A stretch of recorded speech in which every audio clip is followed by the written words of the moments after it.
તો નવસારીમાં પણ સેન્સ પ્રક્રિયા હાથ ધરવામાં આવી હતી, જે પૂર્ણ થઈ ચૂકી છે। સ્થાનિક સ્વરાજ્યની ચૂંટણી બાદ અલગ અલગ જગ્યાએ સેન્સ પ્રક્રિયા હાથ ધરવામાં આવી। એ જ રીતે નવસારીમાં પણ સેન્સ પ્રક્રિયા હાથ ધરવામાં આવી। મનપા અને 6 તાલુકા પંચાયત માટે સેન્સ હાથ ધરવામાં આવી હતી। ગણદેવી નગરપાલિકા સહિત જિલ્લા પંચાયત માટે પણ સેન્સ પ્રક્રિયા હાથ ધરવામાં આવી હતી। ભાજપના પ્રદેશ નિરીક્ષકોએ દાવેદારોને સાંભળ્યા હતા।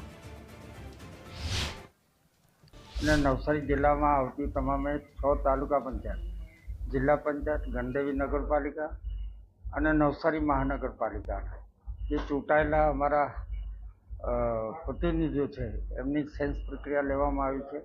एमने पोतपोतानी रजूआतो करवामां आवी छे। सेन्सनी प्रक्रिया पूर्ण थई छे। हवे पछी जिला संकलन, मंडल संकलन अने पछी प्रदेश Bharatiya Janata party parliamentary board में आगामी तमाम होद्देदारों निमणूको प्रदेश पार्लियामेंटरी बोर्ड नक्की करशे। ए प्रमाणे आज अहींया कामगीरी पूरी थई।